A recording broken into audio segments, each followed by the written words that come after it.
జై శ్రీరామ్. అందరికీ నమస్కారం. ఛానల్కి స్వాగతం. 2025వ సంవత్సరం డిసెంబర్ 10వ తేదీ ఉదయం 6:35 గురుగ్రహం కర్కాటక రాశిలో నుంచి మిథున రాశిలోకి వక్రీకరించి ప్రవేశం చేస్తుంది.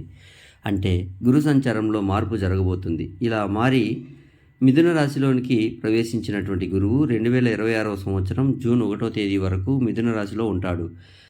2026 జూన్ 2వ తేదీ ఉదయం 6:30 గంటల నుంచి మళ్ళీ మిథున రాశిలో నుంచి కర్కాటక రాశిలోకి ప్రవేశిస్తాడు. ఇలా ఉండటం వల్ల అఖండ రాజయోగం పట్టబోతున్నటువంటి రాశులు ఏంటి, అతి జాగ్రత్తగా ఉండాల్సినటువంటి రాశులు ఏంటో ఈ వీడియోలో మనం తెలుసుకుందాం. గురు సంచారంలో మార్పు యోగిస్తుందా, యోగించదా అనే విషయం ప్రధానంగా రెండు విషయాల మీద ఆధారపడి ఉంటుంది. మొట్టమొదటిది జన్మరాశి నుంచి లెక్క పెట్టినప్పుడు గురువు ఏ రాశిలో ఉన్నాడు అనే విషయం మీద ఆధారపడి ఉంటుంది. రెండవది సువర్ణమూర్తిత్వం, రజితమూర్తిత్వం, లోహమూర్తిత్వం, తామ్రమూర్తిత్వం అని గురువుకి 4 మూర్తిత్వాలు ఉంటాయి. ఈ 4 మూర్తిత్వాలలో ఏ రాశికి గురువు ఏ మూర్తిత్వంలో ఉన్నాడు దాని మీద కూడా ఆధారపడి ఉంటుంది. అంటే ఎప్పుడైనా సరే రాహువు కానీ, కేతువు కానీ, గురువు కానీ, శని కానీ ఒక రాశిలో నుంచి ఇంకొక రాశిలోనికి మారినప్పుడు మన రాశి నుంచి ఎన్నో రాశి అయిందో చూసుకోవాలి. అలా గ్రహం మారినప్పుడు రాశికి వచ్చినటువంటి మూర్తిత్వం ఏంటో కూడా తెలుసుకోవాలి. ఈ రెండింటిని బట్టి అఖండ రాజయోగం వస్తుందా, అతి జాగ్రత్తగా ఉండాలా అనే విషయాన్ని మనం నిర్ధారించుకోవచ్చు. గురువు మిథున రాశిలోనికి ప్రవేశిస్తాడు. జ్యోతిష శాస్త్రం ప్రకారం జన్మరాశి నుంచి లెక్క పెట్టినప్పుడు వచ్చే 5, 7, 9, 11 ఈ రాశుల్లో గురువు సంచారం ఉంటే గనక గురువు విశేషంగా అనుకూలంగా ఫలితాలను ఇస్తాడు. కాబట్టి ఈ రకంగా మనం చూసుకున్నట్లయితే గనక వృషభ రాశి నుంచి లెక్క పెట్టినప్పుడు గురువు 2వ స్థానంలో మిథునంలో ఉంటాడు. కాబట్టి ఈ గురువు సంచారం వృషభ రాశికి యోగిస్తుంది. కుంభరాశి నుంచి చూసుకున్నప్పుడు గురువు కుంభరాశికి 5వ స్థానంలో ఉంటాడు. కాబట్టి కుంభరాశికి ఈ సంచారం యోగిస్తుంది. ఆ తరువాత ధనుసు రాశి నుంచి చూసుకున్నప్పుడు ధనుసు రాశి వాళ్ళకి గురువు 7వ స్థానంలో ఉన్నాడు. కాబట్టి ధనుసు రాశి వాళ్ళకి కూడా గురువు సంచారం యోగిస్తుంది. తులారాశి నుంచి చూసుకున్నప్పుడు తులారాశి వాళ్ళకి గురువు 9వ స్థానంలో ఉన్నాడు. కాబట్టి తులారాశి వారికి సంచారం యోగిస్తుంది. సింహరాశి నుంచి చూసుకున్నప్పుడు సింహరాశి నుంచి చూసుకుంటే గురువు 11వ స్థానంలో ఉన్నాడు. కాబట్టి సింహరాశికి కూడా సంచారం యోగిస్తుంది. అంటే మనం ఈ 5 రాశులు తీసుకుంటే కనుక వృషభ రాశి, కుంభరాశి, ధనుసు రాశి, తులారాశి, సింహరాశి ఈ 5 రాశులకు కూడా సంచారపరంగా గురువు యోగిస్తున్నాడు. కేవలం సంచారపరంగా యోగిస్తాడు. ఇక మూర్తిత్వం తీసుకుంటే గనక ఏ రాశులకి ఏ మూర్తిత్వాలు వచ్చినాయి, ఎప్పుడైనా సువర్ణమూర్తిత్వం, రజితమూర్తిత్వం అనేవి యోగిస్తాయి. లోహమూర్తిత్వం, తామ్రమూర్తిత్వం యోగించవు. సువర్ణమూర్తిత్వం ఏ రాశులకు వచ్చిందంటే వృషభ రాశికి, కర్కాటక రాశి, ధనుస్సు రాశులకు గురువు సువర్ణమూర్తిగా వచ్చాడు. అలాగే మేషరాశి, కన్యారాశి, మకర రాశి ఈ 3 రాశులకి రజితమూర్తిగా వచ్చాడు.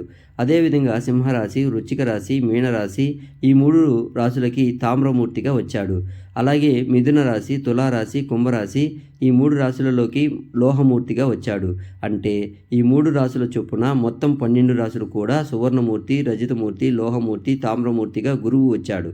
అయితే సువర్ణమూర్తిత్వం, రజితమూర్తిత్వం వచ్చినట్లయితే విశేషమైన శుభ ఫలితాలు కలుగుతాయి. లోహమూర్తిత్వం, తామ్రమూర్తిత్వం వచ్చినప్పుడు వ్యతిరేక ఫలితాలు కలుగుతాయి. ఇప్పుడు గురువు ఏ రాశుల్లోకి అఖండ రాజయోగాన్ని కలిగింపజేస్తున్నాడు అనే విషయం సంచారాన్ని బట్టి కూడా ఉంటుంది, మూర్తిత్వాన్ని బట్టి కూడా ఉంటుంది. కేవలం సంచారం బట్టి గురువు యోగిస్తే సింగిల్ పాజిటివ్ రిజల్ట్, కేవలం మూర్తిత్వాన్ని బట్టి యోగిస్తే సింగిల్ పాజిటివ్ రిజల్ట్, సంచారం బట్టి యోగించలేదా సింగిల్ నెగిటివ్ రిజల్ట్, మూర్తిత్వం బట్టి యోగించలేదా సింగిల్ నెగిటివ్ రిజల్ట్. సంచారం బట్టి యోగించి మూర్తిత్వాన్ని బట్టి యోగిస్తే డబుల్ రిజల్ట్, సంచారం బట్టి యోగించకుండా మూర్తిత్వాన్ని బట్టి యోగించకుండా డబుల్ నెగిటివ్ రిజల్ట్, ఇలా double positive result, double negative result వచ్చిన రాశులు చూసుకుంటే బ్రహ్మాండంగా అఖండ రాజయోగం వచ్చే రాశులు తెలుస్తుంది. అతి జాగ్రత్తగా ఉండాల్సిన రాశులు కూడా తెలుస్తుంది. ఇలా సంచారం బట్టి మూర్తిత్వం బట్టి చూసుకుంటే మనకున్నటువంటి 12 రాశులలో ప్రధానంగా 2 రాశులకి గురువు డబుల్ పాజిటివ్ రిజల్ట్ ఇస్తున్నాడు, 3 రాశులకి డబుల్ నెగిటివ్ రిజల్ట్ ఇస్తున్నాడు. కాబట్టి డబుల్ పాజిటివ్ రిజల్ట్ వచ్చాయి. 2 రాశులు అఖండ రాజయోగాన్ని పొందబోతున్న రాశులు. మొట్టమొదటిగా డబుల్ పాజిటివ్ రిజల్ట్ వస్తున్నటువంటి 2 రాశులు ఏంటో చూద్దాం. డబుల్ పాజిటివ్ రిజల్ట్ వస్తున్న 2 రాశుల్లో మొట్టమొదటి రాశి వృషభ రాశి. ఎందుకంటే వృషభ రాశి వాళ్ళకి గురువు 2వ స్థానంలో సంచారం చేస్తున్నాడు. ఇది పాజిటివ్. వృషభ రాశికి వచ్చిన మూర్తిత్వం సువర్ణమూర్తిత్వం, ఇది కూడా పాజిటివ్. ఈ 2 సంచారం సువర్ణమూర్తిత్వం కాబట్టి వృషభ రాశి వాళ్ళకి గురువు సంచారంలో మార్పు డబుల్ పాజిటివ్ రిజల్ట్ వస్తుంది. ఆ డబుల్ పాజిటివ్ రిజల్ట్ ఎలా ఉంటాయి? ధనపరంగా డబుల్ బెనిఫిట్స్ ఉంటాయి. అంటే ఊహించిన దానికంటే రెట్టింపు ధనం వస్తుంది. వాక్కుపరంగా డబుల్ బెనిఫిట్స్ వస్తాయి. అంటే మీ మాటకు విలువ, గౌరవం మీరు అనుకున్న దానికంటే రెట్టింపుగా పెరుగుతాయి. కుటుంబ జీవితం, సామాజిక జీవితం ఆనందదాయకంగా డబుల్ రిజల్ట్‌లో ఉంటాయి. కాబట్టి వృషభ రాశి వాళ్ళకి అఖండ రాజయోగం గురువు డబుల్ పాజిటివ్ రిజల్ట్‌ని ఇస్తున్నాడు. ఆ తర్వాత డబుల్ పాజిటివ్ రిజల్ట్ వచ్చే రెండో రాశి ధనుసు రాశి. దీనికి కారణం ఏమిటంటే ధనుసు రాశి నుంచి చూసుకున్నప్పుడు ధనుసు రాశి వాళ్ళకి గురువు 7వ స్థానంలో సంచారం చేస్తున్నాడు. ఇది ఒక పాజిటివ్ రిజల్టే. అలాగే ధనుసు రాశి వాళ్ళకి గురువు సువర్ణమూర్తిగా ఉన్నాడు. ఇది కూడా పాజిటివ్. అంటే 7వ సంచారం చేయడం పాజిటివ్, సువర్ణమూర్తిగా ఉండటం పాజిటివ్. అంటే ధనుసు రాశి వాళ్ళకి డబుల్ పాజిటివ్ జాక్పాట్ కొట్టారు. ధనుసు రాశి వాళ్ళకి 7వ స్థానం అంటే అది వివాహ స్థానం కాబట్టి చాలా కాలంగా పెళ్ళిళ్ళు కుదరక ఎదురు చూస్తున్నటువంటి వాళ్ళకి ఈ డబుల్ పాజిటివ్ రిజల్ట్ వల్ల బ్రహ్మాండమైనటువంటి సంబంధం వస్తుంది.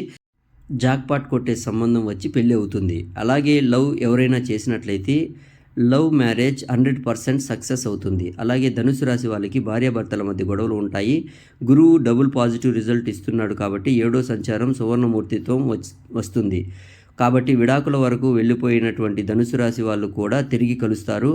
అలాగే 7వ స్థాన సంచారం అంటే పార్ట్నర్షిప్ బిజినెస్. ధనుసు రాశి వాళ్ళు ఎవరైనా సరే పార్ట్నర్షిప్ బిజినెస్ స్టార్ట్ చేస్తే మీరు అనుకున్న దానికంటే రెట్టింపు లాభం వస్తుంది. కాబట్టి గురువు సంచారంలో మార్పు మూర్తిత్వం ఈ రెండింటిని బట్టి డబుల్ పాజిటివ్ రిజల్ట్ వల్ల అఖండ రాజయోగం పట్టబోతున్న ఈ రెండు రాశులు వృషభ రాశి, ధనుసు రాశి. ఇక డబుల్ నెగిటివ్ రిజల్ట్ ఏ 3 రాశులకు వచ్చాయో అనే విషయాన్ని పరిశీలిస్తే ఆ 3 రాశుల్లో మొట్టమొదటి రాశి వృశ్చిక రాశి.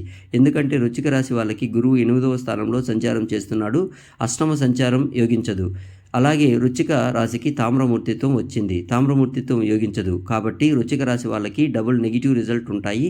అంటే ఏదో తెలియని భయం ఉంటుంది, ఆందోళన ఉంటుంది, ఇన్సెక్యూరిటీ ఉంటుంది. గురువు పరిహారాలు చేసుకుంటే దాని నుంచి సులభంగా బయటపడవచ్చు. ఆ తర్వాత డబుల్ నెగిటివ్ రిజల్ట్ వచ్చే రెండవ రాశి మీనరాశి. ఎందుకంటే మీనరాశి వాళ్ళకి గురువు 4వ స్థానంలో సంచారం చేస్తున్నాడు. 4వ సంచారం యోగించదు. మీనరాశి వాళ్ళకి తామ్రమూర్తిత్వం వచ్చింది, అది కూడా నెగిటివ్. కాబట్టి మీనరాశి వాళ్ళకి గురు సంచారం డబుల్ నెగిటివ్ ఇస్తోంది. ఈ డబుల్ నెగిటివ్ రిజల్ట్ వల్ల ఏం జరుగుతుందంటే మీనరాశి వాళ్ళకి ఆదాయం కంటే ఖర్చు విపరీతంగా పెరుగుతుంది. రూపాయి ఖర్చు పెట్టే చోట 10 రూపాయలు ఖర్చు పెడుతూ ఉంటారు. కాబట్టి ఖర్చులు నియంత్రణలో ఉంచుకోవడం అవసరం. అకారణంగా ఎవరితో గొడవలు పడకుండా జాగ్రత్తగా ఉండడం అవసరం. గురువులకి సంబంధించినటువంటి పరిహారాలు చేసుకుంటే మనీ ఎక్స్పెండిచర్ అనేవి తగ్గుతాయి, ఖర్చులు అనేవి నియంత్రణలో ఉంటాయి. ఆ తర్వాత డబుల్ నెగిటివ్ వచ్చే 3వ రాశి మిథున రాశి. ఎందుకంటే గురువు మిథునంలోకి వచ్చాడు, 1వ సంచారం చేస్తున్నాడు. 1వ సంచారం గురువుకి యోగించదు, నెగిటివ్ రిజల్ట్.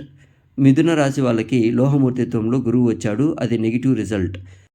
జన్మలో సంచారం చేయడం, 1లో సంచారం చేయడం అనేవి లోహమూర్తిత్వం రావడం, రెండూ కూడా కలిపితే డబుల్ నెగిటివ్ రిజల్ట్ ఉన్నాయి. ఈ డబుల్ నెగిటివ్ రిజల్ట్ వల్ల ఏం జరుగుతుందంటే జాబ్ ఇన్సెక్యూరిటీ, బిజినెస్లో లాస్, ఎక్కడికో దూర ప్రాంతాలకు ట్రాన్స్ఫర్ అవ్వడం, మనసులో చింత ఉన్నా కూడా ఏమీ చేయలేని స్థితి రావడం, ఇలాంటివి పొందే అవకాశాలు ఉంటాయి. అయినప్పటికీ గురువుకి సంబంధించిన పరిహారాలు చేసుకుంటే ఈ వ్యతిరేక ఫలితాల నుంచి సులభంగా బయటపడవచ్చు. కాబట్టి ప్రధానంగా డబుల్ పాజిటివ్ రిజల్ట్ వచ్చి అఖండ రాజయోగం గురు సంచారంలో మార్పు వల్ల పట్టబోతున్న వృషభ రాశి, ధనుసు రాశి వాళ్ళేమో గురు పరిహారాలు చేసుకుంటే ఇంకా బ్రహ్మాండంగా ఉంటుంది. అలాగే డబుల్ నెగిటివ్ రిజల్ట్ వచ్చేటటువంటి వృశ్చిక, మీన, మిథున రాశి వాళ్ళేమో గురు పరిహారాలు కొంచెం ఎక్కువగా చేసుకుంటే ఈ డబుల్ నెగిటివ్ రిజల్ట్ని తొలగించుకోవచ్చు. గురువు సంపూర్ణంగా అనుకూలంగా మారిపోతాడు. ఈ 5 రాశులు కాకుండా 12 రాశులు, మిగిలిన 7 రాశుల వాళ్ళలో కొన్ని రాశులకి సింగిల్ పాజిటివ్ వచ్చింది, కొన్ని రాశులకి సింగిల్ నెగిటివ్ వచ్చింది. వాళ్ళు కూడా పాజిటివ్ ఉన్నవాళ్ళు పాజిటివ్ ఇంకా పెంచుకోవడానికి, నెగిటివ్ ఉన్నవాళ్ళు నెగిటివ్ని పూర్తిగా తగ్గించుకోవడానికి గురువుకి సంబంధించినటువంటి పరిహారాలు చేసుకోవాలి. గురువుకి సంబంధించినటువంటి శక్తివంతమైన పరిహారం ఏమిటంటే గురువారం శనగలు దానం చేయడం. గురువారం ఉదయం 6 నుంచి 7 మధ్యలో కానీ, మధ్యాహ్నం 1 నుంచి 2 మధ్యలో కానీ, రాత్రి 8 నుంచి 9 మధ్యలో కానీ గురు సంచారం ఉంటుంది. ఆ సమయంలో నానబెట్టిన శనుగులు పసుపు వస్త్రంలో మూటకట్టి ఎవరికైనా దానం ఇవ్వడం గురుబలం పెరుగుతుంది. గురువు ఇచ్చే నెగిటివ్ తొలగిపోతుంది. గురువు ఇచ్చే పాజిటివ్ రిజల్ట్ పెరుగుతాయి. లేదా నానబెట్టినటువంటి శనగల్లో కొద్దిగా పసుపు కలిపి గురువారం ఆవుకి తినిపించండి. గురువుకి అధిపతి శివుడు. కాబట్టి గురువారం పూట శివుడికి కొబ్బరి నీళ్ళతో అభిషేకం చేస్తే గురుబలం పెరుగుతుంది. దత్తాత్రేయుడు గురు స్వభావం కాబట్టి గురువారం పూట శనగలు దారంతో దండలాగా కట్టి దత్తాత్రేయునికి విగ్రహానికి అలంకరణ చేసి గురుబలం పెరుగుతుంది. అలాగే గురుబలం పెరగాలంటే ప్రతిరోజు దేవ గురువు బృహస్పతికి సంబంధించినటువంటి బృహస్పతి ఏ నమః అనే మంత్రాన్ని 21 సార్లు చదువుకోండి. ఈ మంత్రం చదువుకుంటే కూడా విశేషంగా గురుబలం పెరుగుతుంది. గురు స్వరూపమైనటువంటి దత్తాత్రేయుడు, దక్షిణామూర్తి, రాఘవేంద్ర స్వామి, షిరిడి సాయినాథుడి ఈ ఆలయాల మందిరాలను దర్శనం చేసుకోవడం వల్ల గురుబలం పెరుగుతుంది. ప్రధానంగా శ్రీశైల క్షేత్రం ఒకసారి వెళ్ళి దర్శనం చేసుకుని వస్తే బ్రహ్మాండంగా గురుబలం పెరుగుతుంది. గురువుకి అధిష్టాన దైవం శివుడు. శ్రీశైలం చాలా శక్తివంతమైన క్షేత్రం. శ్రీశైలం వెళ్ళి దర్శనం చేసుకొచ్చినటువంటి శివుడికి అభిషేకం అక్కడ చేయించుకున్న విశేషంగా గురుబలం పెరుగుతుంది. గురువు ఇచ్చే పాజిటివ్ రిజల్ట్ పెరుగుతాయి, నెగిటివ్ రిజల్ట్ అనేవి తగ్గిపోతాయి. ఎప్పటికప్పుడు గ్రహాల సంచారంలో మార్పు గురించి తెలుసుకోవాలి అనుకుంటున్నారా? ఏ సమయంలో గ్రహాలు మారడం వల్ల ఏ రాశి వాళ్ళకి ఎలాంటి ఫలితాలు వస్తాయో తెలుసుకోవాలి అనుకుంటున్నారా? గ్రహాల సంచారంలో మార్పు యోగించాలంటే పాటించాల్సినటువంటి పరిహారాల గురించి కూడా తెలుసుకోవాలి అనుకుంటున్నారా? అయితే మా ఛానల్ని తప్పకుండా చూడండి. మా వీడియోస్ మీకు నచ్చినట్లయితే మా ఛానల్ని లైక్ చేయండి, కామెంట్ చేయండి. మా ఛానల్లో పెట్టే వీడియోస్ మీ ఫ్రెండ్స్కి షేర్ చేయండి. మా ఛానల్ని సబ్స్క్రైబ్ చేసుకోండి. అలాగే ప్రక్కనే ఉన్నటువంటి బెల్ ఐకాన్ మీద ప్రెస్ చేసి జై శ్రీరామ్ అని కామెంట్ చేయడం మాత్రం అస్సలు మర్చిపోవద్దు. అలాగే వీడియోను పూర్తిగా చూసినందుకు ధన్యవాదములు.